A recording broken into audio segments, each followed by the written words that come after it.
여호와께서 모세에게 말씀하여 이르시되 이스라엘 자손에게 명령하여 돌이켜 바다와 믹돌 사이에 비아히롯 앞 곧 바알스본 맞은편 바닷가에 장막을 치게 하라.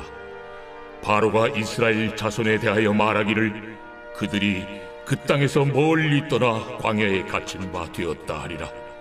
내가 바로의 마음을 완악하게 한즉 바로가 그들의 뒤를 따르리니 내가 그와 그의 온 군대로 말미암아 영광을 얻어 애굽 사람들이 나를 여호와인 줄 알게 하리라 하시매 무리가 그대로 행하니라. 그 백성이 도망한 사실이 애굽 왕에게 알려지매 바로와 그의 신하들이 그 백성에 대하여 마음이 변하여 이르되 우리가 어찌 이같이 하여 이스라엘을 우리를 섬김에서 놓아 보내었는가 하고 바로가 곧 그의 병거를 갖추고 그의 백성을 데리고 갈새 선발된 병거 600대와 애굽의 모든 병거를 동원하니 지휘관들이 다 거느렸더라. 여호와께서 애굽 왕 바로의 마음을 완악하게 하셨으므로 그가 이스라엘 자손의 뒤를 따르니 이스라엘 자손이 담대히 나갔습니다. 애굽 사람들과 바로의 말들 병거들과 그 마병과 그 군대가 그들의 뒤를 따라 바알스본 맞은편 비하히롯 곁 해변 그들이 장막 친 데에 미치니라. 바로가 가까이 올 때에 이스라엘 자손이 눈을 들어 본즉 애굽 사람들이 자기들 뒤에 이른지라. 이스라엘 자손이 심히 두려워하여 여호와께 부르짖고 그들이 또 모세에게 이르되 애굽에 매장지가 없어서 당신이 우리를 이끌어내어 이 광야에서 죽게 하느냐 어찌하여 당신이 우리를 애굽에서 이끌어내어 우리에게 이같이 하느냐 우리가 애굽에서 당신에게 이른 말이 이것이 아니냐 우리를 내버려 두라 우리가 애국 사람을 섬길 것이라 하지 아니하더냐 애국 사람을 섬기는 것이 광야에서 죽는 것보다 낫겠노라. 너희는 두려워하지 말고 가만히 서서 여호와께서 오늘 너희를 위하여 행하시는 구원을 보라. 너희가 오늘 본 애굽 사람을 영원히 다시 보지 아니하리라. 여호와께서 너희를 위하여 싸우시리니 너희는 가만히 있을지니라. 할렐루야, 할렐루야. 우리의 삶 가운데 세계를 여시는 귀하신 주님의 이름을 찬양합니다. 높으신 하나님 앞에 우리 감사와 찬양과 영광의 큰 박수 올려주며 나아가겠습니다. 오늘 예배를 통해 우리 가운데 놀랍도록 일하실 주님을 기대합니다. 주님 홀로 영광과 찬양을 받아 주시옵소서. 할렐루야. 하나님의 놀라운 은혜와 섭리 가운데 우리 한몸일은 포드의 성도들 한번 바라보시면서요. 이 시간 영상으로 예배하는 우리 흩어져 있는 우리 글로벌 포드 식구들에게도 우리 한번 따뜻한 사랑과 격려와 축복의 박수를 서로에게 나누겠습니다. 주님의 놀라우신 은혜가 여러분 모두에게 있게 되기를 주님의 이름으로 축복합니다. 할렐루야. 사랑하는 여러분, 성령 충만하십시오. 말씀 충만하십시오. 오늘 우리가 이 믿음으로 예배하며 주님께서 행하실 일들을 기대할 때 우리가 알지 못했던 그 숨겨진 제3의 길을 발견하게 되는 큰 은혜가 있게 되기를 주님의 이름으로 축원합니다. 자, 우리 옆에 사람에게 이렇게 한번 축복하며 인사했으면 좋겠는데요. 하나님께서 큰 길을 열어주실 것입니다. 이렇게 한번 축복하시겠어요? 그 아름다운 시온의 대로와 같은 영적인 새길, 큰 대로가 저와 여러분의 인생 가운데 열려지는 귀한 은혜가 있기를 축복합니다. 여러분이 아담 제이 잭슨의 플립사이드, 당신의 인생에 찾아올 기적 같은 반전이라는 이 책이 있습니다. 플립사이드는 레코드의 뒷면, 사람이나 삶을 현상의 이면을 뜻하는데요. 이 책에서는요, 이 좌절과 역경의 순간에 발견한 소중한 반전의 기회를 바로 플립사이드라고 부릅니다. 성공한 사람들의 이면에는 언제나 좌절과 시련의 장애물들이 있었다고 말하는데요. 나폴레옹이나 헬렌 켈러, 베토벤, 에디슨, 스티븐 호킹, 비터 플래크, 스티브 잡스에 이르기까지 위대한 성취를 이룬 사람들은요, 한결같이 좌절과 시련을 통해 성공의 토대를 마련했다라고 밝힙니다. 그들의 공통점은 모두 플립사이드를 발견했다는 거예요. 막다른 길에 부딪혔을 때 말 그대로 뒤집어서 그 안에 숨은 기회를 찾는 거. 이것이 바로 이 책의 핵심이자 주제입니다. 크건 작건, 우리의 인생에 놓여있는 수많은 문제와 시련, 그 장애물 안에는 그보다 훨씬 더 큰 기회가 숨어져 있다라는 거예요. 분명 플립사이드가 존재한다고요. 여러분, 우리 인생에 찾아온 위기가 새로운 소망의 신호등과 같다는 사실이 참 흥미롭죠. 무엇보다 이 플립사이드는 성경의 곳곳에서 발견됩니다. 인간의 절망 끝에서 시작된 하나님의 역사, 역전의 명수이신 하나님께서 만들어 가시는 그분의 이야기에는 상상하지 못했던 플립사이드가 숨겨져 있습니다. 그곳을 발견하는 것이 우리 믿음의 몫이죠. 오늘의 본문 역시 하나님께서 만들어 가신 대반전의 이야기를 보이고 있습니다.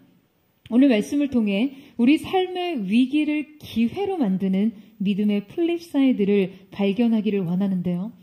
이스라엘 백성은 430년의 종살이를 끝내고 이 애굽을 떠나 가나안으로의 여정을 시작했습니다. 그들은 새로운 삶에 대한 소망에 부풀어 이 광야를 행진하기 시작했어요. 하지만 기대감이 가득했던 이들의 여정은 현실적으로 시작부터 삐그덕댔습니다. 오늘 본문은 우리에게 너무나도 잘 알려진 홍해 사건입니다. 절체절명의 위기의 상황 앞에서 그 하나님의 강력한 기사와 이적을 보여주는 구약의 대표적인 사건이죠. 오늘 함께 이 말씀을 통해 인생의 위기 상황을 역전의 기회로 만드는 놀라운 믿음의 역사를 배우기를 원하는데요. 자, 우리 함께 1절에서 3절 말씀을 같이 한번 읽어보도록 하겠습니다. 1절에서 3절 말씀 시작. 여호와께서 모세에게 말씀하여 이르시되 이스라엘 자손에게 명령하여 돌이켜 바다와 믹돌 사이에 비하히롯 앞 곧 바알스본 맞은편 바닷가의 장막을 치게 하라. 바로가 이스라엘 자손에 대하여 말하기를 그들이 그 땅에서 멀리 떠나 광야에 갇힌 바 되었다 하리라. 자, 하나님께서는 출애굽 이후에 줄곧 모든 과정을 아주 세밀하게 인도하시고 지도하셨는데요. 바로 이때 갑작스럽게 하나님께서는 이스라엘의 행진의 방향을 바꾸십니다. 거대한 무리가 지금 그 진행 방향을 180도 바꾼다는 것은요, 지금 그 자체로 뭔가 대단히 큰 착오가 생긴 상황으로밖에는 볼 수 없죠. 하나님께서는 갑작스럽게 그들의 진행 방향을 바꾸어 믹돌과 바다 사이 200만 명에 이르는 거대한 이스라엘 백성을 진치게 하십니다. 자, 우리는 이 행진의 방향 전환이 매우 의도적이라는 것을 알 수 있습니다. 자, 그렇다면 지금 하나님께서 의도적으로 이스라엘 백성을 이끌어 가셨던 이곳은 과연 어떠한 장소였을까요? 하나님께서 바닷가에 장막을 치라고 2번이나 반복해서 말씀하신 그곳은요, 지금 이스라엘 백성이 들어온 곳 외에 세 방향이 모두 바다와 접해 있습니다. 성경에서 바다와 믹돌 사이에서 믹돌이라는 표현은요, 망대라는 의미인데요. 높은 망대, 성체를 의미합니다. 자, 그러니까 믹돌과 바다 사이라고 한다면 그들이 지금 바다와 믹돌과 같은 이 높은 절벽 사이에 섰다는 의미예요. 자, 여러분, 무언가 대단히 잘못됐습니다. 하지만 하나님께서 지도하신 이 진행 방향은 상식적으로 그들을 광야 끝에 완전히 고립시키는 곳이었어요.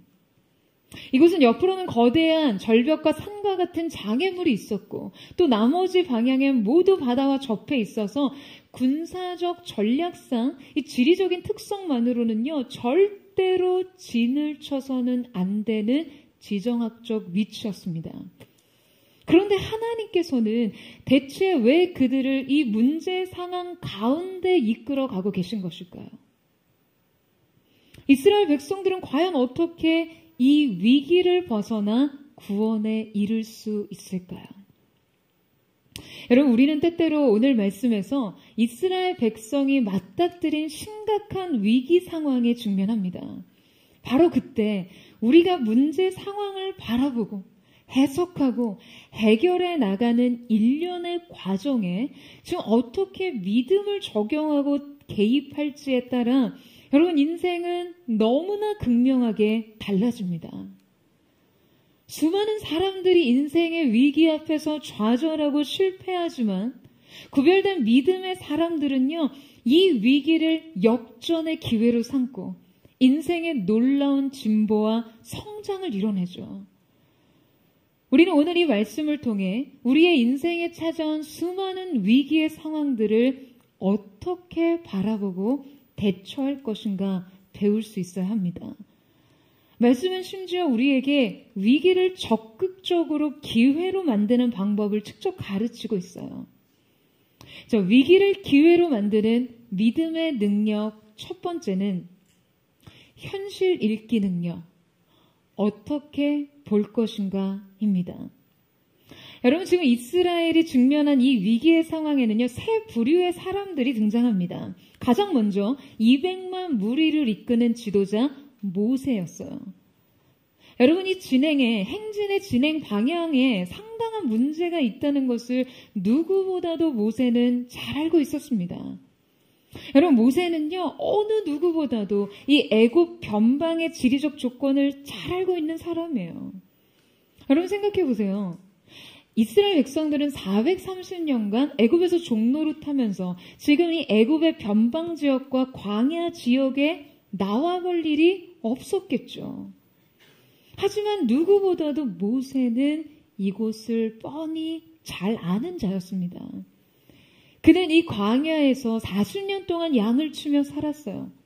이 목자라는 직업은요, 무엇보다 양머리를 인도하기 위해 그 광야의 지리적 환경과 조건을 훤히 깨고 있어야 하는 사람입니다.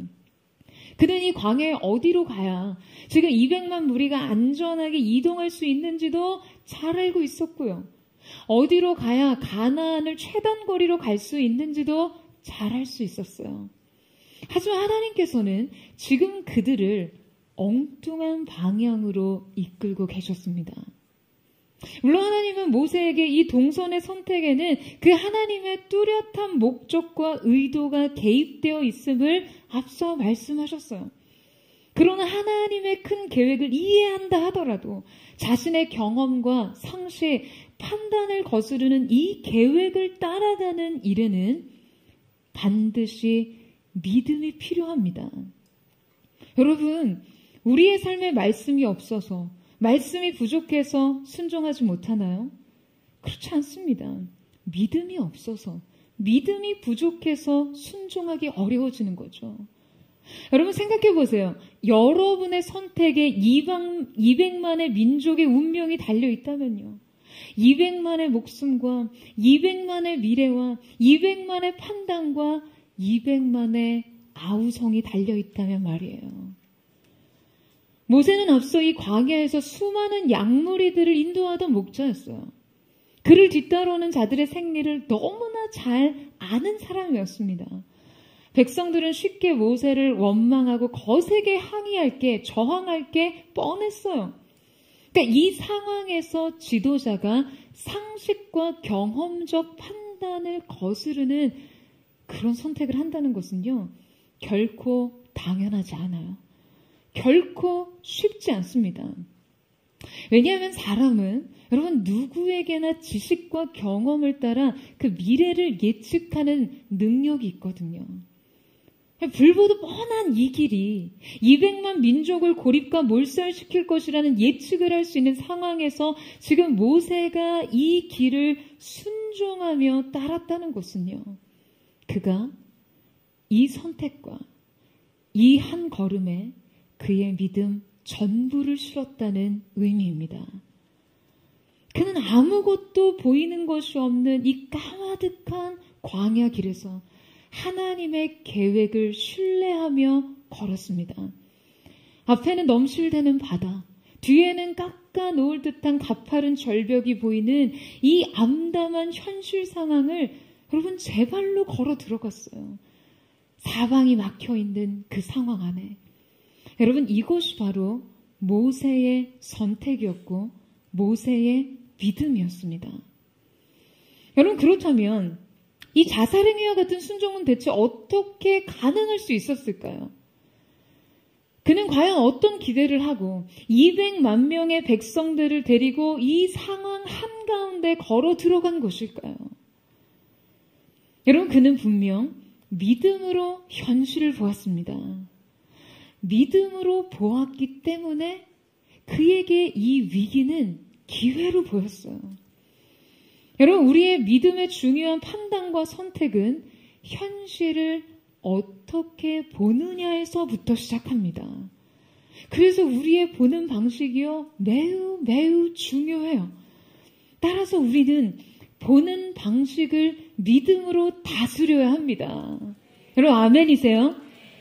하나님께서 의도하신 상황은 똑같았지만 이 상황은 보는 이에 따라서 지금 전혀 다르게 해석됐어요.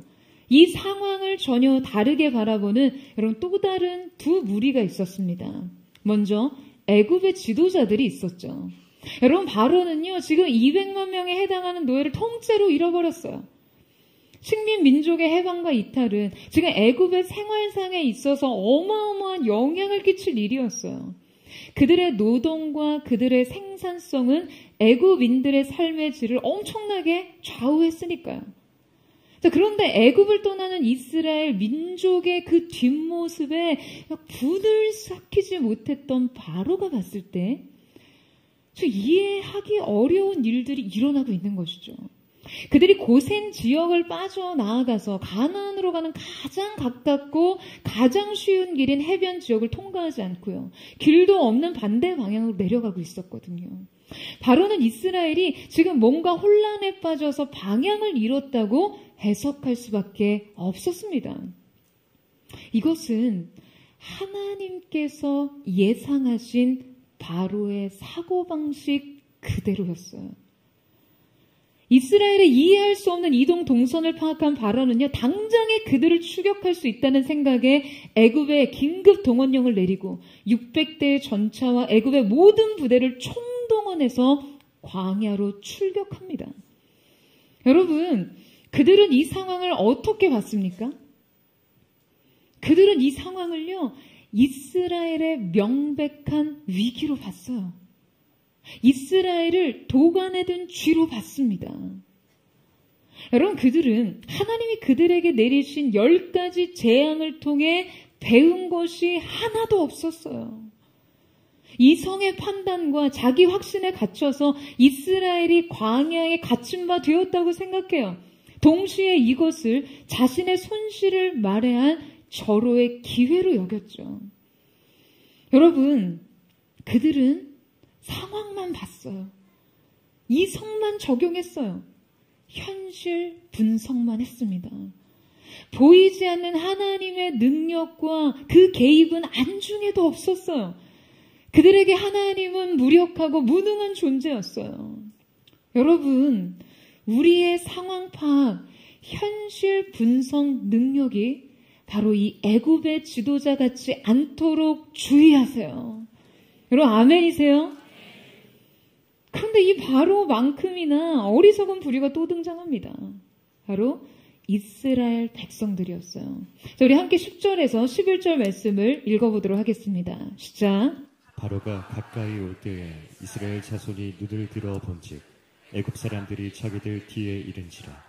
이스라엘 자손이 심히 두려워하여 여호와께 부르짖고 그들이 또 모세에게 이르되 애굽에 매장지가 없어서 당신이 우리를 이끌어내어 이 광야에서 죽게 하느냐. 어찌하여 당신이 우리를 애굽에서 이끌어내어 우리에게 이같이 하느냐. 자, 여러분, 우리가 바다 한가운데를 육지처럼 걸어간 한민족의 이야기를 미리 알고 있지 않다면 여러분, 어느 누가 이 위기의 상황을 망했다 라고 평가하지 않을 수 있겠습니까? 하나님의 인도하심을 따라왔건만 그들은 지금 바다와 절벽 사이에 완전히 고립된 채로 애굽 전차의 부대의 추격을 받게 된 상황이었으니까요. 지금 그들에게 인간적인 도피 방법은 전혀 없습니다. 거대한 민족 전체가 몰살될 위기에 처했어요. 바로 그때 이스라엘 백성들은 여러분 이 상황을 어떻게 보고 있죠? 여러분, 그들은요, 가장 먼저 두려워했고 부르짖었습니다. 이때 그들의 부르짖음은 믿음의 기도와는 거리가 멀었어요. 그들은 그저 두려워서 아우성쳤을 뿐이었습니다. 이것은 탄식과 절망에 불과했어요. 그들은 먼저 눈을 들어 애굽의 전차 부대를 봤습니다. 사방으로 막혀있는 상황을 봤어요. 그들은 지금 이 상황을 해석하는데 두려움을 개입시켰습니다. 여러분, 우리는 오늘 말씀을 통해 우리의 두려움이 우리가 보는 것과 연관되어 있다는 사실을 알 수 있습니다. 그리고 이 두려움이 곧 삶을 읽어 내려가는 방식이 되어서는 안 된다는 것 또한 알 수 있어요. 그들이 모세에게 하는 말을 들어보면요, 두려움에서 시작된 그들의 현실 판단이 어디에까지 미치고 있는지를 잘 알 수 있습니다. 그들은 말해요. 애굽에 매장지가 없어서 자신들을 여기로 이끌었냐라는 거예요. 여러분, 여기서 매장지라는 것은요, 무덤을 뜻하는 케베르라는 복수형 명사입니다. 여러분, 지금 그들은 무덤 타령을 하고 있어요. 그들은 자신들의 죽음을 실제처럼 내다보고 있습니다. 위기의 상황을 최악의 상황으로 해석하고 이 최악의 시나리오를 기정사실로 받아들이면서 지금 원망과 불평을 하고 있는 거예요. 여러분, 이것은 그들의 고질적인 습관이었습니다. 민수기 14장 말씀에 보면 이스라엘이 광야 생활에서 10번이나 하나님을 시험했다는 언급이 나옵니다. 근데 여러분, 여기서 나온 이 10번이라는 것은요, 단순히 실패를 의미하는 것이 아니라 계속 반복, 진행을 의미해요. 그러니까 그들은 그냥 어려움을 만나기만 하면 하나님과 모세를 원망했습니다. 그들은 위기에 닥칠 때마다 불평했어요. 원망했어요. 그냥 뭐라고요? 그냥 노예로서 애굽에서 지냈어야 한다는 거죠. 그들은 틈만 나면 애굽 예찬, 노예 예찬론을 펼칩니다. 여러분 생각해 보세요. 애굽의 노예 생활이 좋을 게 뭐가 있었어요? 그들의 고통스러운 신음이 하나님께 상달되어 하나님의 구원의 계획의 역사가 시작되었어요. 강제 노동과 폭력과 억압만이 있던 시절에도 그리워할 게 그렇게 많다는 것일까요? 아니요. 지난 시절이 그들에게 좋았다는 것은 그저 현실을 부정하고 하나님의 계획과 모세의 지도력에 흠집을 내고 싶은 의식의 억지스러운 수단입니다. 그저 하나님의 인도하심을 경멸하는 태도일 뿐이에요. 바로 이때 사람들이 가장 많이 짓는 죄가요, 순종을 후회하는 죄입니다. 여러분, 남녀간의 교제를 하다 보면요, 헤어지고 난 다음에 이별 후에 상대에게 전해줬던 이 선물을 돌려받으려고 하는 사람들이 있어요. 여러분, 한마디로 이건 아주 추한 행동입니다. 여러분, 이별은 이별이고 사랑해서 준 건 준 거죠. 아멘이세요? 여러분, 이걸 도로 달라고 하는 게 얼마나 추해요. 여러분, 순종을 후회하는 행동은요, 제가 보기에 이런 추태와 비슷합니다. 주님을 사랑해서 드린 건 드린 거죠. 그걸 왜 아까워합니까? 이런 사람들 논리가요, 꼭 청년 때 교회에서 봉사하느라 결혼을 못했다고 해요. 하나님 앞에 드린 청년의 헌신을 되돌리고 싶어서 후회합니다. 이 시간이 너무 아깝다는 거예요. 아니, 여러분, 결혼을 못한 이유는요, 자신을 돌아보면 족합니다. 이성이 내게 무엇을 바라고 내가 바라는 이성이 내게 무엇을 바랄지를 좀 냉정하게 생각해 보세요. 그러니까 이 객관성이 부족하면 믿음이 좋아도 연애하기 힘들어요. 연애 이야기하니까 굉장히 몰입도가 높아지는 것 같은데요. 여러분, 오늘 우리는 이 말씀을 통해 우리 역시 삶을 읽어 내려가는 관점과 습관적인 태도를 바로잡아야 합니다. 우리에게도 바로 이 이스라엘 백성과 같은 태도가 있지는 않은지 말이에요. 인생에 찾아오는 수많은 일들을 여러분 우리가 지금 어떻게 읽어내려가고 있는지, 우리가 하나님께 드린 순종마저도 후회하고 하나님께서 주신 기회마저도 원망하면서 삶을 바라보고 있지 않은지 말이에요. 은혜뿐인 일들을 경멸하고 있지 않은지요. 여러분, 오늘 이 예배를 통해 이러한 습관적인 죄의 습성이 모두 끊어지기를 주님의 이름으로 축원합니다. 우리는 이 죄의 근성을 버리고 여러분 믿음으로 삶을 바라보는 방법을 배워야 해요. 여러분, 하나님 없이는 인생의 위기 상황은 그저 망할 징조입니다. 이스라엘 백성들은 홍해 앞에서 자신들의 죽음을 봤어요. 여러분, 우리도 인생에 찾아오는 수많은 사건들 속에서 이 숨막히는 사인을 읽어냅니다.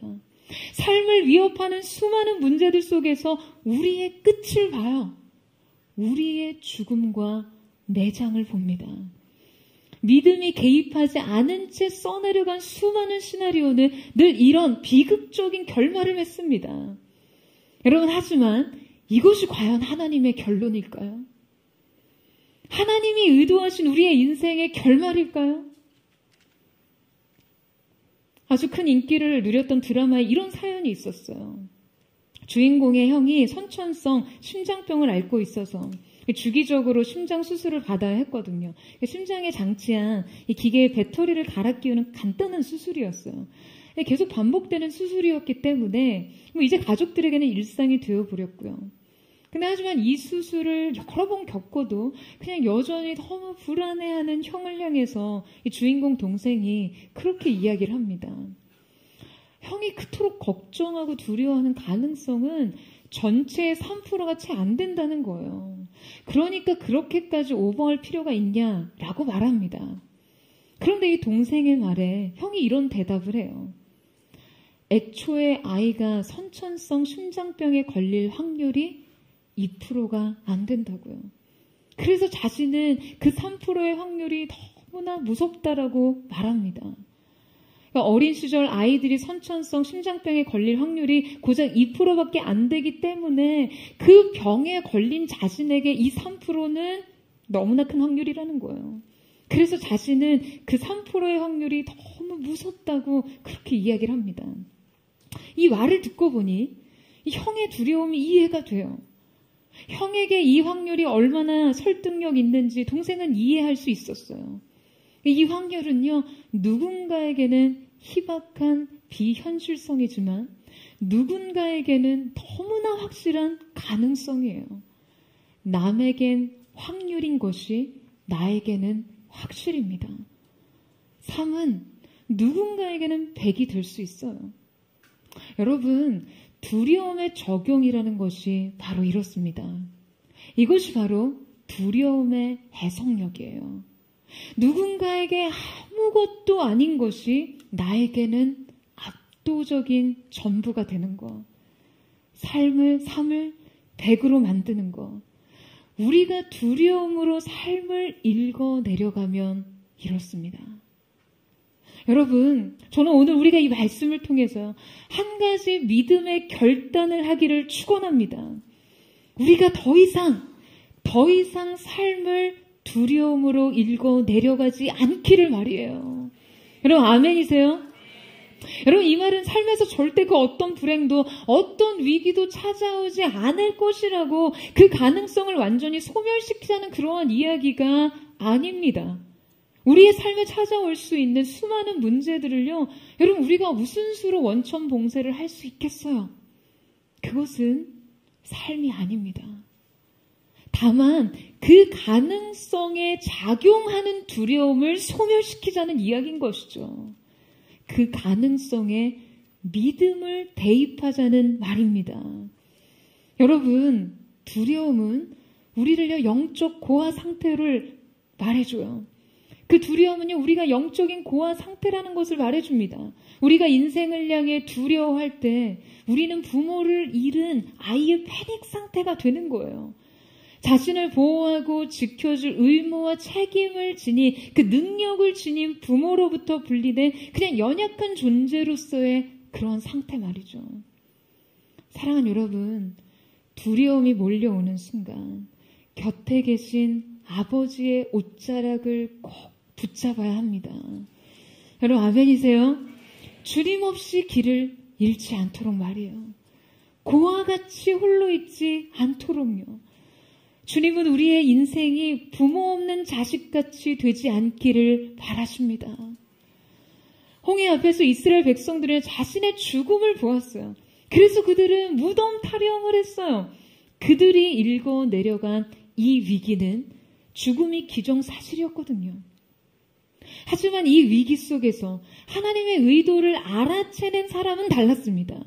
여러분 모세는요, 이 상황을 다르게 읽었기 때문에 순종할 수 있었어요. 그의 순종은 자사령이가 아니었습니다. 그는 분명히 이 위기 속에서 무덤이 아닌 다른 결말을 봤습니다. 여러분 그것이 무엇이죠? 바로 하나님의 구원이었어요. 우리 함께 13절에서 14절 말씀을 함께 읽어보도록 하겠습니다. 시작. 모세가 백성에게 이르되 너희는 두려워하지 말고 가만히 서서 여호와께서 오늘 너희를 위하여 행하시는 구원을 보라. 너희가 오늘 본 애굽 사람을 영원히 다시 보지 아니하리라. 여호와께서 너희를 위하여 싸우시리니 너희는 가만히 있을지니라. 여러분 이스라엘 백성들이 이 홍해 앞에서 자신의 죽음을 볼 때 모세는 이 똑같은 위기 상황에서 여러분 지금 무엇을 보았습니까? 그는 여호와께서 행하시는 구원을 보라 라고 말하고 있어요. 분명 죽을 수밖에 없는 상황임을 모세도 알고 있었습니다. 바다는 병풍처럼 펼쳐져 있고 깎아 놓을 듯한 광대한 절벽이 가로막혀 있고요. 뒤에는 바로의 전차 부대가 추격하고 있었어요.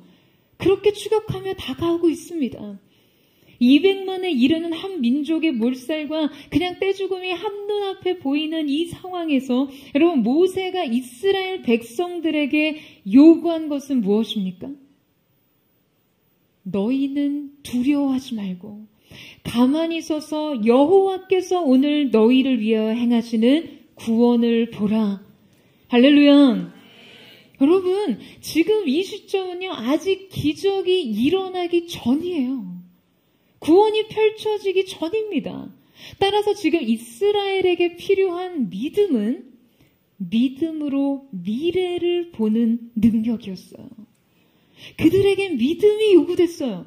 바로 이 기적을, 이 구원을 보는 믿음 말이에요. 그들 눈앞에 펼쳐지는 현실이 어떻든 간에 지금 이 믿음을 통해 하나님께서 행하실 일들을 보는 것이죠. 여러분 이것이 언제나 우리가 미래를 생각하는 방식이 되어야만 합니다. 여러분 이 사실을 믿으세요? 여러분 오늘 이 예배를 통해 여러분 인생에서 보는 것을 정하세요. 현실을 어떻게 볼지를 결정하세요. 여러분 인생을 두려움으로 읽을지 믿음으로 읽을지를 정하십시오. 여러분 우리가 주님을 바라보지만 여전히 두려움을 느끼는 이유는요. 문제를 통해서 주님을 보기 때문이에요. 주님을 통해 문제를 봐야죠. 그러면 하나님의 역사에 대한 믿음이요 우리의 삶을 읽어 내려갈 것입니다. 저는 하나님의 기적과 구원을 통해 여러분의 미래를 그리시기를 주님의 이름으로 축원합니다. 우리 주님을 통해 인생의 문제를 보세요. 그래서 그 위기 안에 영적인 믿음의 플립사이드를 발견하는 저와 여러분 되시기를 주님의 이름으로 축원합니다. 위기를 기회로 만드는 믿음의 능력 두 번째는 믿음의 대입 능력, 무엇을 기대할 것인가입니다. 지금 모세가 이 심각한 위기 상황을 직면한 이스라엘 백성에게 요구한 행동이 있어요. 두려워하지 말고 가만히 서라는 거예요. 여러분 사람이 두려워하거나 불안할 때 어떤 행동을 하죠? 사람이 불안하면요, 본능적으로 이렇게 가만히 있지를 못합니다. 호흡도 가빠지고요, 말도 빨라지고요, 동공이 흔들려요. 좌불안서, 그냥 한 자리에 오래 눌러 앉아있지를 못합니다. 불안은 우리를 굳게 서지 못하게 해요. 하지만 이때 믿음의 태도는요, 가만히 서는 것이에요. 두근두근 이리저리 왔다 갔다 흔들흔들 안절부절하지 않고 자신을 일으켜 굳게 서는 것이죠. 가만히 서야 합니다. 여러분, 이때 가만히 있으라는 것은요, 그냥 무력한 정지 상태를 유지하라는 것이 아니에요. 가만히 있으라는 것은요, 구원을 기다리는 아주 적극적인 행위를 말합니다. 구원이 다른 데는 없으니, 인생의 출구는 하늘뿐이 없으니 공연히 다른 방법을 마련하지 말라는 거예요. 여러분, 저는 다름 아닌 모세가 이스라엘 백성들에게 이 말을 했을 때 이 메시지에 얼마나 자신의 경험과 믿음이 실려 있을지를 생각하게 됩니다. 여러분, 이 한 줄이요, 얼마나 실제적인 그의 고백으로부터 나왔을지를 말이에요. 여러분, 모세는 본래 구원을 위해 가만히 있지 못했던 사람이었어요. 그가 애굽의 왕자로 있을 때 그는 동족의 고통을 보았습니다. 그들에게 구원이 필요하다는 것을, 도움이 필요하다는 것을 알았어요. 그래서 그는 손수 애굽의 관리인을 돌로 쳐 죽입니다. 그는 자신이 구원자가 될 수 있다고 생각했어요. 하지만 이 생각은 매우 위험한 생각이었습니다. 하나님께서는 자신이 구원자가 될 수 있다고 생각하는 바로 그 믿음을 철저하게 무너뜨리시기 위해 그에게 40년 광야 생활을 허락하십니다. 그는 자신이 구원자가 될 수 있다는 생각이 얼마나 무력하고 얼마나 완악하고 얼마나 위험한 생각인지를 광야에서 배웠습니다. 여러분, 하나님이 우리를 훈련시키실 때요, 우리에게 필요한 능력을 주시는 것은 그리 어려울 게 없어요. 부족함 없는 그분의 능력을 부어주시면 되는 것이니까요. 하지만 우리의 힘을 빼는 데는요, 생각보다 많은 시간이 필요합니다. 이것을 빠른 시간 안에 하려면 우리가 다치거든요. 하나님의 힘이 우리의 힘을 빼기 위해 우리를 쥐고 흔들고 누르시고 하면 우리가 아파요. 우리가 아프지 않고 우리의 힘을 빼게 하시기 위해서 하나님께서는 종종 오래 참고 기다리십니다. 모세는 40년이 걸렸어요. 그 시간을 통해 모세는 알았어요. 힘을 빼야 한다는 것을요. 그래서 말하고 있는 거예요. 가만히 있어. 가만히 서서 하나님의 구원을 봐. 하나님이 하시는 거야. 내가 하는 것이 아니야. 여러분, 그렇다면 하나님은 대체 뭘 하시려고 하시는 걸까요? 하나님은 이 위기의 상황을 대체 어떻게 해결하려고 하시는 거죠? 자, 우리 함께 19절에서 21절 말씀을 같이 한 목소리를 읽어보도록 하겠습니다. 19절에서 21절 말씀 시작. 이스라엘 진 앞에 가던 하나님의 사자가 그들의 뒤로 옮겨 가매 구름 기둥도 앞에서 그 뒤로 옮겨 애굽 진과 이스라엘 진 사이에 이르러 서니 저쪽에는 구름과 흑암이 있고 이쪽에는 밤이 밝음으로 밤새도록 저쪽이 이쪽에 가까이 못하였더라. 모세가 바다 위로 손을 내밀되 여호와께서 큰 동풍이 밤새도록 바닷물을 물러가게 하시니 물이 갈라져 바다가 마른 땅이 된지라. 자, 애굽에서 출국한 이후 하나님께서는 출국 낮에는 구름 기둥으로, 밤에는 불 기둥으로 그들 앞서 행하셨습니다. 이 구름 기둥과 불 기둥으로 인해 그들은 사막의 낮도 밤도 이겨냈어요. 낮에 뜨거운 태양도 밤에 차가운 공기도 그들을 위협하지 못했습니다. 하지만 절체절명의 위기의 순간 하나님의 영광은, 그분의 안위와 보호는 갑작스럽게 이스라엘 백성의 눈앞에서 사라집니다. 지금 이 사면초가의 상황에서 돌연 하나님이 자신의 존재를 숨기시다니요. 여러분, 지금 왜 이런 일이 일어났습니까? 하나님의 구원이 가장 필요할 때 하나님의 도우심과 보호, 오히려 그 적극적인 개입이 드러나야 하는 그 순간에 그분의 존재를 숨기시는 하나님의 의도는 무엇입니까? 여러분, 하나님께서는요, 바로 이때 그분의 존재를 이스라엘의 배후로 옮기십니다. 그분의 영광은 그들의 배후에 계셨어요.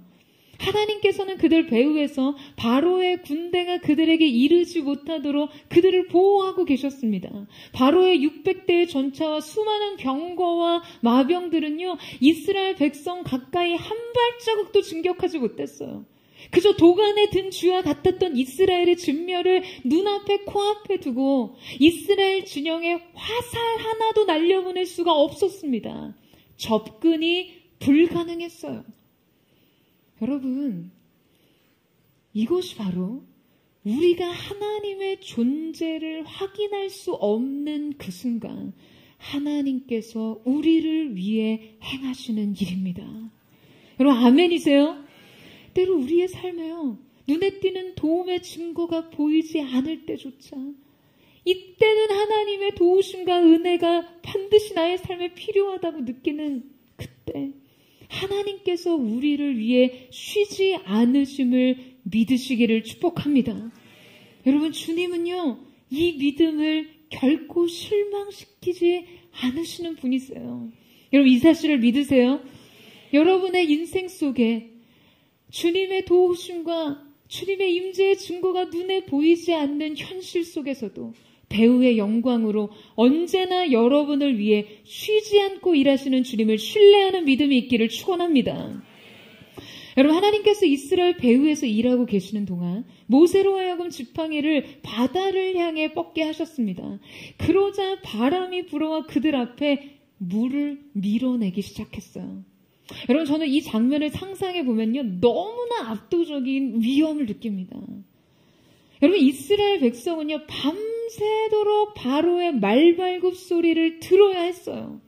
언제 자신을 덮칠지 모르는 군대의 존재감을 생생한 현실로 느끼면서 그들은 자신들 눈앞에서 바다 한가운데 길이 열리는 것을 바라보고 서 있었습니다.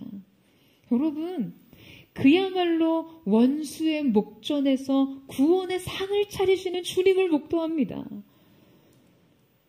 하지만 이 기적 앞에서도 여전히 요구되는 믿음의 행위가 있습니다. 이것은 결코 주님께서 대신해 주지 않으시는 우리의 몫이에요. 하나님께서 초자연적인 역사를 행하시는 동안 여러분, 이스라엘에게 요구된 것은 무엇이었습니까? 히브리서 11장 29절 말씀을 보면요, 믿음으로 이스라엘 백성들은 마른 땅을 건너듯 홍해를 건넜다라고 기록되어 있습니다. 여러분, 이 기록이 무엇을 말해주고 있습니까?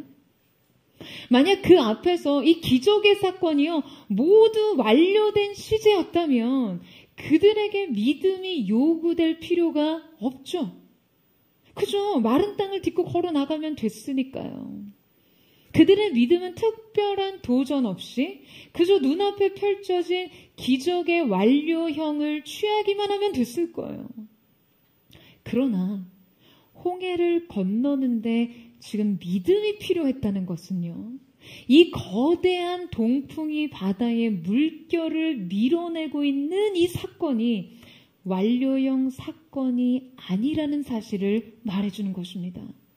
이 끝에서 저 끝까지 바다가 한 번에 갈라진 것이 아니라는 거예요.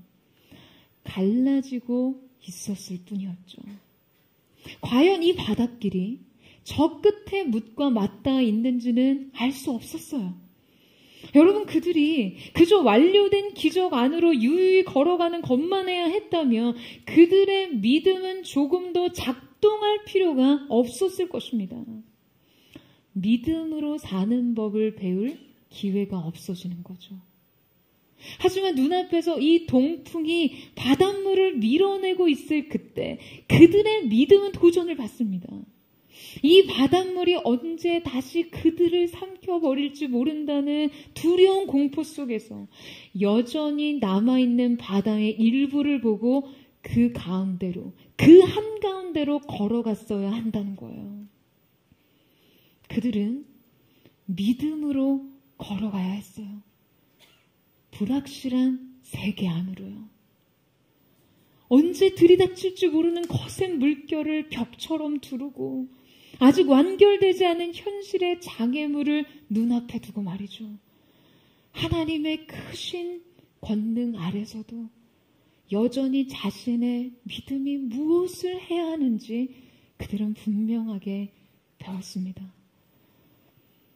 하나님은 그 새벽에 이 삶의 작동 원리를 가르치고 계셨어요. 그들은 믿음이 작동하는 한 하나님의 구원을 기대할 수 있었습니다. 믿음을 일으키는 한 하나님의 역사를 일으킬 수 있었어요. 그들의 믿음으로 한 걸음을 내디딜 때 바다를 더욱 열어주셨습니다. 믿음으로 걷는 한 바다는 더 멀리 밀려나고 세길은 계속해서 그들의 발 앞에 펼쳐졌습니다. 사랑하는 여러분, 우리가 하나님을 신뢰한다고 해서요, 단번에 모든 삶의 조건이 이렇게 달라지는 것은 아니에요. 우리가 하나님 앞에 믿음을 드린다고 해서, 순종을 드린다고 해서 인생의 구원과 회복이요 모두 완료형이 되는 것이 아니라는 거예요. 하나님께서 요구하시는 것은 계속된 믿음의 현재성입니다. 여러분 아멘이세요? 내 삶의 문제가 그 삶이 나를 덮쳐버릴 것 같은 순간조차 믿음으로 걷는 것, 이것이 바로 믿음의 삶이에요. 여러분 저는 이 장면을 상상할 때마다요, 제가 이 믿음의 역사에서 가장 선도에 선 사람이 되고 싶은 그런 갈망을 품게 됩니다. 여러분 앞선 이들은요 가장 그 생생히 이 역사를 목도해요. 계속해서 믿음의 한 걸음에, 그 바다의 한 걸음에 길이 열리는 것을 생생한 현실로 보았어요. 사랑하는 여러분, 믿음의 선두에 서십시오. 여러분의 인생에서요 바로 하나님만이 하실 수 있는 이 역사를 보세요. 다른 거 갈망하는 인생 말고요, 다른 데 눈길 주는 그런 인생 말고요, 하나님이 믿음을 들어 기적을 행하시는 이 역사의 현장을 여러분의 두 눈으로 똑똑히 보는 인생 되기를 주님의 이름으로 축원합니다. 여러분 마침내 홍해를 완전히 가로지르기까지 바다는 계속해서 갈라졌고 그들 앞에 육지처럼 되었습니다. 홍해를 다 건너기까지 그들은 계속해서 믿음으로 걸어갔어요. 바로 이것이 위기를 기회로 만드는 믿음의 능력인 것이죠. 여러분 이 믿음을 하나님 앞에 드릴 때 하나님께서는 우리 삶에 어떤 일을 완성하십니까? 자, 우리 함께 27절에서 28절 말씀을 함께 읽도록 하겠습니다. 시작. 모세가 곧 손을 바다 위로 내밀매 새벽이 되어 바다의 힘이 회복된지라 애굽 사람들이 물을 거슬러 도망하나 여호와께서 애굽 사람들을 바다 가운데 엎으시니 물이 다시 흘러 병거들과 기병들을 덮되 그들의 뒤를 따라 바다에 들어간 바로의 군대를 다 덮으니 하나도 남지 아니하였더라. 여러분 많은 이들이 바다를 가르신 하나님의 기적을 기억하지만 바다를 다시 닫으신 하나님의 역사를 잘 생각하지 못합니다. 하지만 하나님의 구원은요 바로 홍해를 다시 닫으신 사건으로 완성됩니다. 하나님의 정확한 목적은 바로 닫힌 홍해에 있어요. 하나님께서는 하나님의 사람들이 약속을 향해 그 부르심을 향해 믿음으로 나아갈 때 그들의 지난 과거를 닫기를 원하십니다. 더 이상 과거가 그들을 추격하지 못하도록 과거의 모든 영향력과 위협을 바닷속에 수장하시는 것이죠. 그들의 수치를 깊은 물속에 잠기게 하십니다. 여러분, 하나님의 의도는 바로 이 목적을 위해 그들을 숨막히게 하는 위기 가운데로 친히 이끄셨던 것이었어요. 여러분, 우리는 삶의 위기를요 이 완전한 목적 아래서 해석해야 합니다. 주님이 이루실 구원의 목적이 무엇인지 말이에요. 사랑하는 여러분, 우리의 인생에 찾아오는 크고 작은 위기 상황 가운데 주님의 의도와 목적을 읽으세요. 주님이 주고자 하는 미래가 무엇이며 우리가 단절해야 하는 과거가 무엇인지, 기회가 될 때마다 나를 추격하고 노예 삼고자 하는 나의 과거의 잔재와 그 모든 영향력들을 주님께서는 깊은 물속에 가두시기를 원하신다는 것을 기억하십시오. 이스라엘 백성들은 홍해 앞에서 자신의 무덤을 생각했지만, 여러분, 정작 홍해는요, 그들을 위협하던 애굽 군사들의 매장지가 되었습니다. 여러분, 이것이 주님의 역전이에요. 여러분, 아멘이세요? 믿음의 반전을 일으키시는 하나님의 능력입니다. 사랑하는 여러분, 여러분 인생에 이 역전을 꿈꾸세요. 하나님께서 오늘 우리에게 주시는 진정한 역전은요, 인생의 새 길이 열리는 것뿐만 아니라 지난 모든 고통의 문이 함께 닫히는 것입니다. 여러분, 이 사실을 믿으세요? 저는 오늘 사랑하는 포드의 성도들의 삶에 하나님께서 마련하신 새로운 숨겨진 새 길이 열리고, 여러분을 추격했던 모든 과거의 실패와 수치, 모든 고통스러운 경험과 기억의 문들이 닫히는 놀라운 은혜의 역사가 있기를 주님의 이름으로 축원합니다. 여러분, 오늘 이 예배를 통해서요, 여러분, 오늘 이 예배를 통해서 다시는 여러분을 추격했던 그 두려움과 과거의 고통과 기억을 다시 보는 일이 없을 것을 예수님의 이름으로 선포합니다. 이제 믿음으로 걸어가십시오. 오늘 이 시간 우리 함께 하나님 앞에 찬양하며 기도하며 주님 앞에 나아가기를 원합니다. 사랑하는 주님, 우리의 인생이 현실에 밀려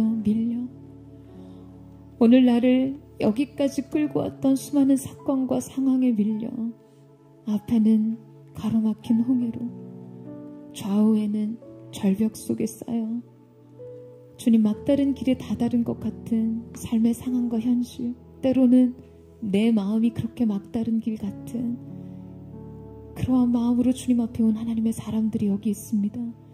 오늘 이 시간 우리가 주님 바라보는 믿음으로 주님을 구할 때, 오늘 그 백성들에게 행하셨던 하나님의 구원의 역사를 오늘 우리 가운데 동일하게 일하시는 하나님의 역사로 목도하게 하여 주시옵소서. 우리 그 마음 고백하며 우리 하나님 앞에 찬양하며 나아가기를 원합니다.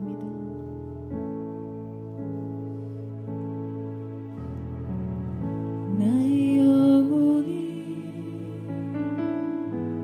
잠잠히 하나님만 바라며 나의 구원이 그에게서 나는 도다. 나의 영혼아 잠잠히 하나님만 바라라. 나의 소망이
주님, 우리가 같은 것을 보되 다른 것을 보는 사람들이 되게 하여 주십시오. 믿음으로 인생의 현실의 상황을 다르게 읽어 내려갈 수 있는 하나님의 사람들이 될 수 있도록 주님 도와주십시오. 사랑하는 여러분, 오늘 여러분의 인생 앞에는 무엇이 기다리고 있습니까?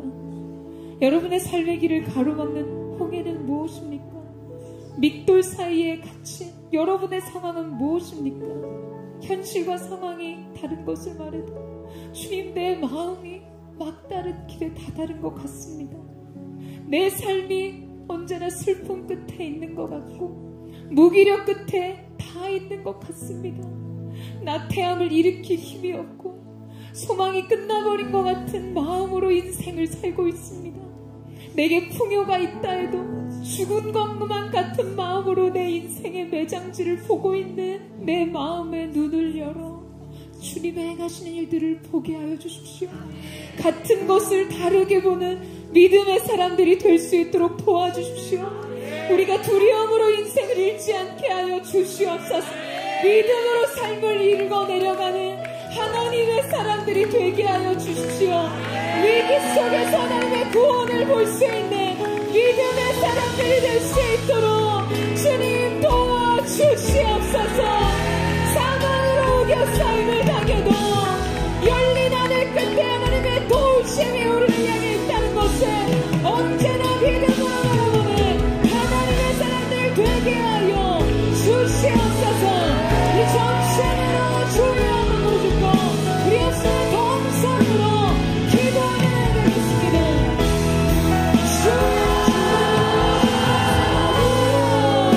사랑하는 주님, 오늘 우리의 삶의 현실이 홍해 끝과 바다의 빅돌 사이에 갇힌 것 같은 마음으로 삶의 남자는 길 끝에 가 있는 것 같습니다. 주님, 상황이 내게 이것을 말하지 않는다. 내 마음이 슬픔 끝에 다 있고 내 마음이 무기력하고 인생의 허무와 고문 끝에 다 있으니 뒤에서는 나를 취약하는 수많은 부정적인 생각들과 감정들이 있어요. 그냥 이곳이 나의 매장지요. 왜 하나님은 내게 오기로 인도하셨는지, 왜 하나님은 내게 이루셔야 하는지 수많은 질문 속에 쌓여있는 우리 자신의 연약함을 주 앞에 고백하는 주의 아들을 불쌍히 여겨 주시옵소서. 연약한 우리의 인생, 우와 같이 올라서 있는 우리의 인생, 아버지의 손을 부어주시옵소서. 주님의 사랑과 통치로 우리 가운데 찾아오셔서 두려움을 뜯어서 믿음의 능력을 가운데 있게 해주시옵소서. 성령이 나셔서 신의 기운을 가져가게 해주시고 주 앞에서 주옵소서. 어렵게 능력에 속게 하여 주시옵소서.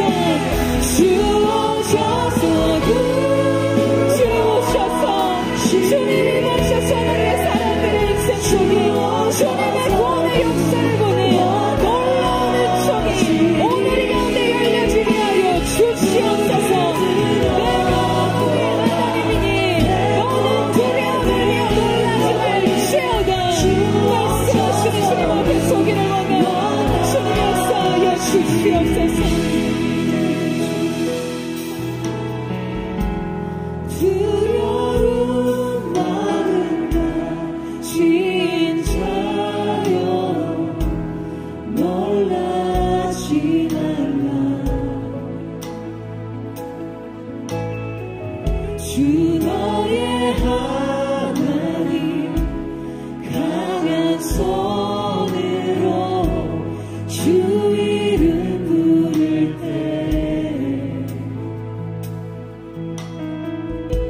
주님 구하시니. 상한 마음 가진 자여 낭망치 말라. 상한 마음 가진 자여 낭망치 말라. 주 너의 하나님 사랑의 주 이름을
주님의 역사를 쫓아 나아갑니다. 약한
자들에게 강한 능력으로 주오셔서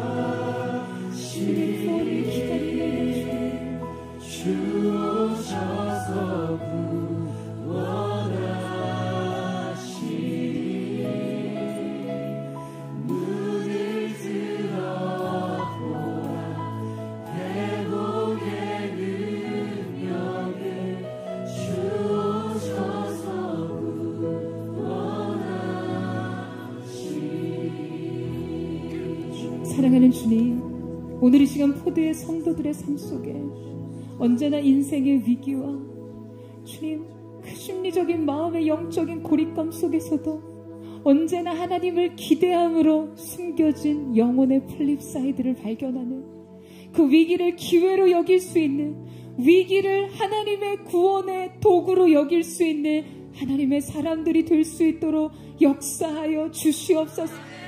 여러분, 이스라엘 백성들은요, 그 밤새도록 부는 돌풍이 자신들을 삼켜버릴 바람이 될지, 그 바다를 가를 바람이 될지 알 수 없었어요. 여러분, 그 상황 속에서 우리가 해야 하는 것은 이 바람을 통해 어떠한 일이 일어날까를 주목하는 것이 아닌 하나님의 시선으로 주님을 바라보는 것입니다. 여전히 우리가 하나님 앞에 기도하지만 두려운 이유가 뭡니까, 여러분? 주님 앞에 부르짖으며 기도하지만 여전히 인생의 불안과 슬픔과 고통을 안고 있는 것은 무엇입니까? 문제를 통해 하나님을 보기 때문이에요. 아니에요, 여러분. 오늘 이 시간 하나님을 통해 여러분 인생의 문제를 새롭게 보는 은혜가 있기를 축복합니다. 여러분, 애굽의 바로의 전차의 관점에서는요, 이스라엘 백성만큼 미련한 상황이 없었어요. 이들의 방황만큼 말리도 안 되는 상황 없었습니다. 미련하고 바보스러운, 그들에게 죽음을 안겨줄 바다 한가운데로 걸어가는 듯한 장면이었어요. 그러나 여러분, 그 바다 이편에 하나님의 약속의 땅, 그 생명의 뭇에서 이스라엘 백성을 바라보면요, 그들은 하나님의 약속을 향해 올라오는 것입니다. 생명의 뭇을 향해 걸어오는 믿음의 걸음이었어요. 그들이 한 걸음을 걸을 때마다 바다는 열렸습니다. 하나님의 분명한 역사는 나타났어요. 사랑하는 여러분, 오늘 여러분은 바로 이 약속의 관점으로 여러분의 삶을 바라보는 하나님의 사람들 되시기를 주님의 이름으로 축원합니다. 여러분을 뒤쫓는 낙심과 절망과 좌절과 두려움으로 오늘 문제를 보는 것이 아니라 하나님이 인도하실 약속, 하나님이 이끄실 기적과 같은 역사, 그 땅을 향해서는 미리암이 속을 치고 북을 치며 광대하신 하나님을 찬양하는 생명의 뭇을 향한 관점이 되기를 주님의 이름으로 축원합니다. 사랑하는 주님, 오늘 주께서 허락하신 성령의 바람으로 우리의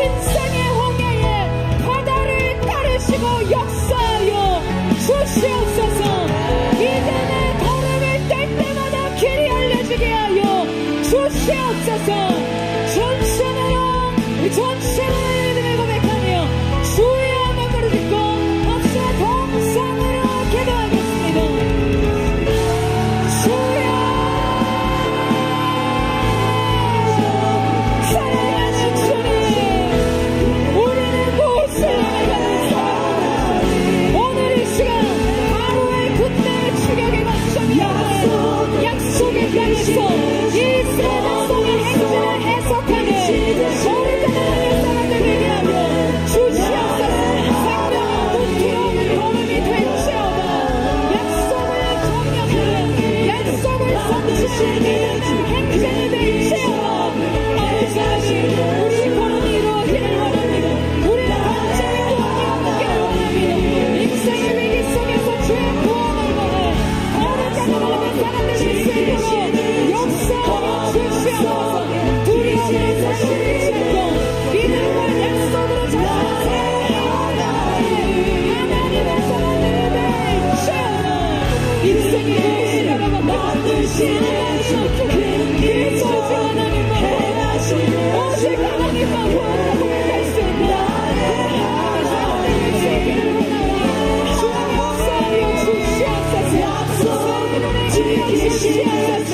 어둠 속을 창조하시듯이 영원하신 주님 나의 하나님, 그 놀라운 역사를 보게 하여 주시옵소서. 우리 함께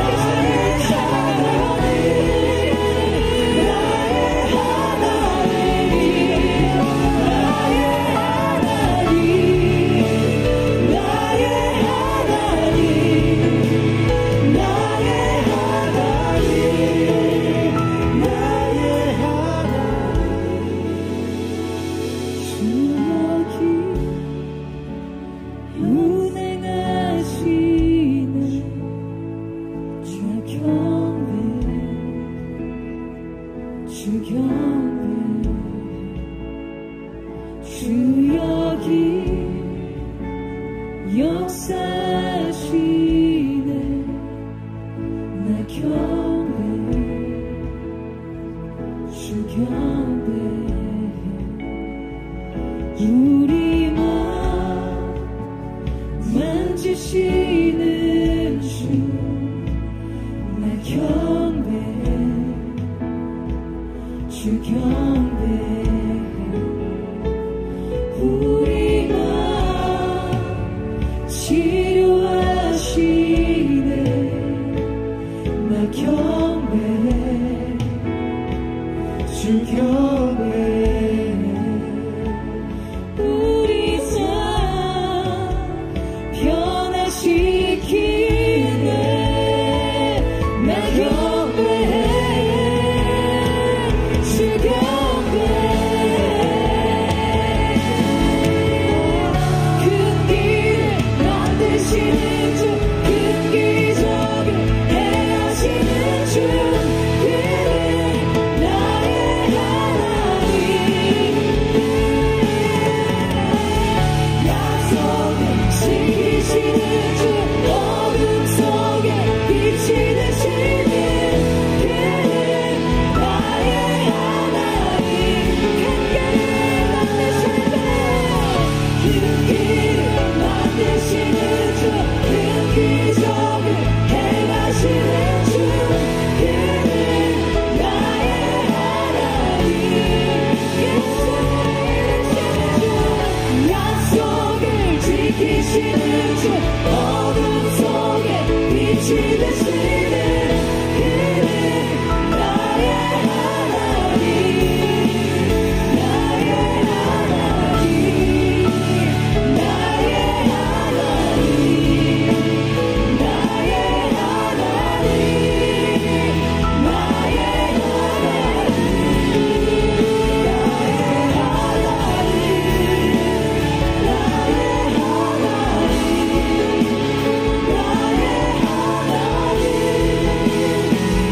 일하시네 주는 결코 멈추지 않네.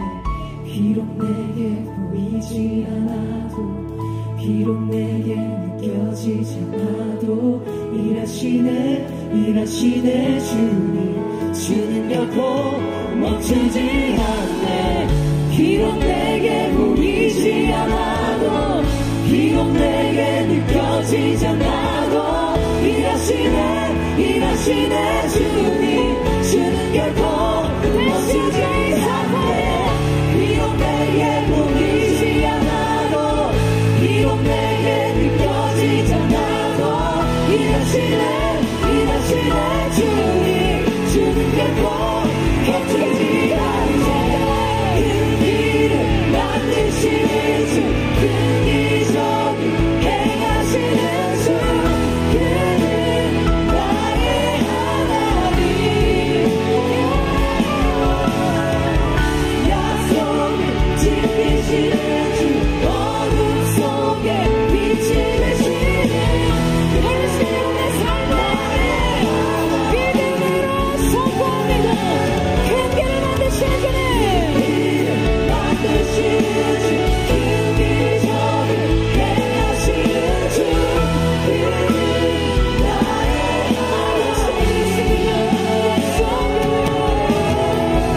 약속을 지키시는 주 어둠 속에 빛이 되시네. 그는 나의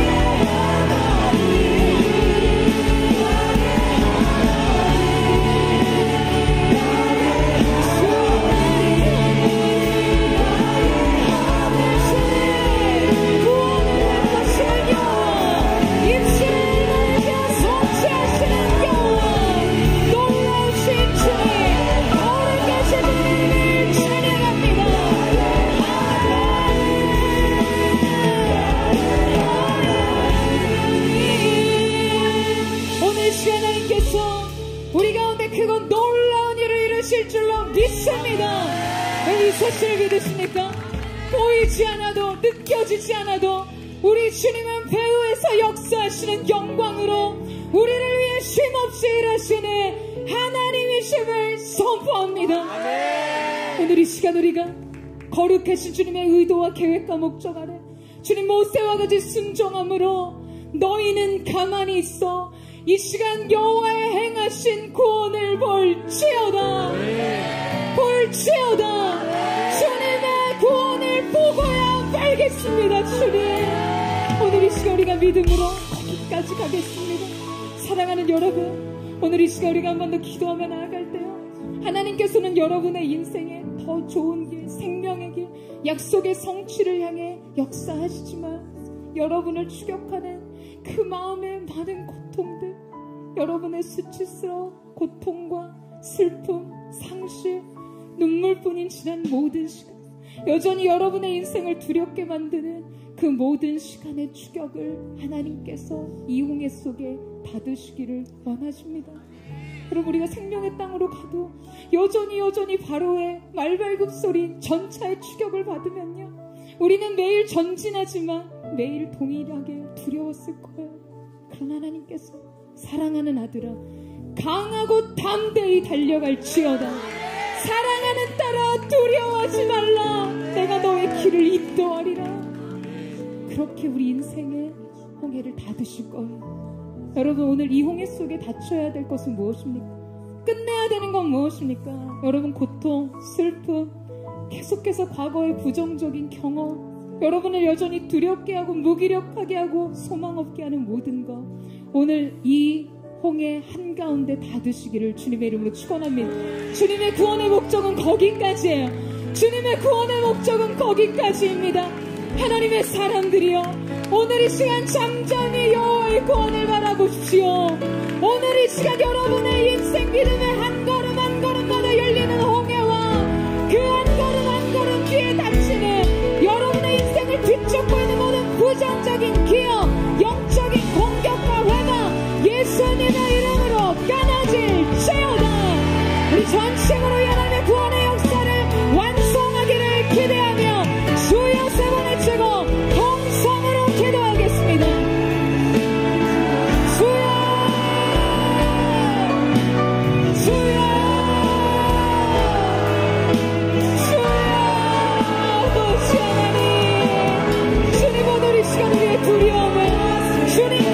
살아계신 왕의 앞에 매장합니다.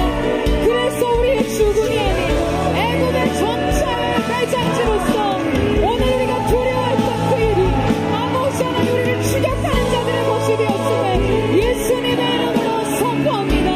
주님의 부활로 덮어주시고 성령으로 기름 부어주십시오. 성령의 새로운 이 시대 새로운 순결한 신부의 생으로 주님 앞에 일어서게 하여 주시옵소서. 이제 주님의 길을 기쁨으로 달려갈 수 있는 하나님의 사람들 될지어다. 주님을 바라보며 기대합니다. 너희는 가만히 있어. 주가 하나님 되는지 열방과 세계 가운데 주가 우리 믿음으로 함께 고백하며 나아가기를 원합니다. 하나님은 우리의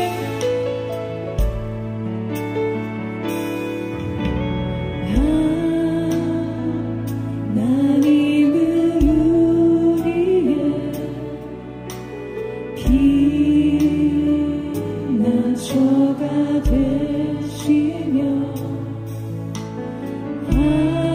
환난 중에 우리의 힘. 우리 다시 한번 고백할 때 이것이 평생 우리의 고백이 되기를 원합니다. 주님, 하나님은 우리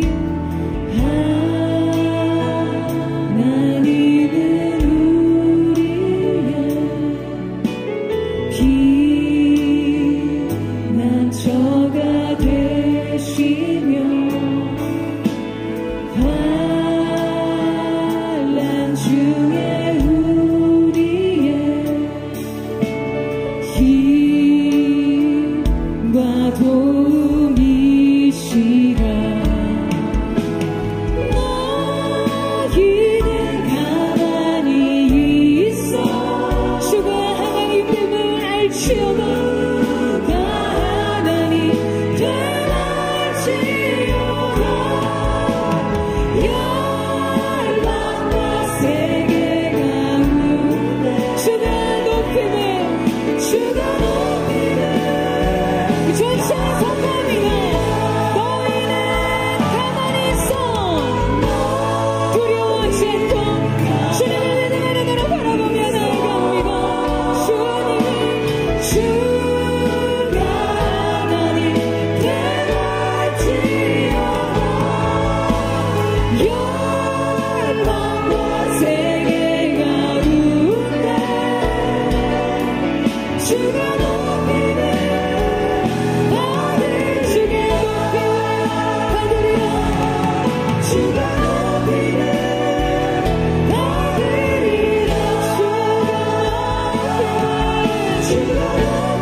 주님 감사합니다.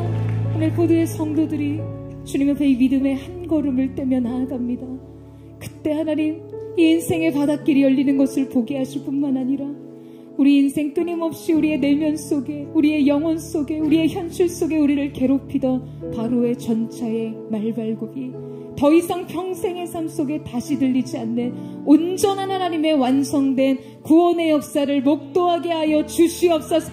오늘 우리의 믿음의 몫을 하나님 앞에 충만하게 드릴 수 있는 하나님의 사람들이 될지어다.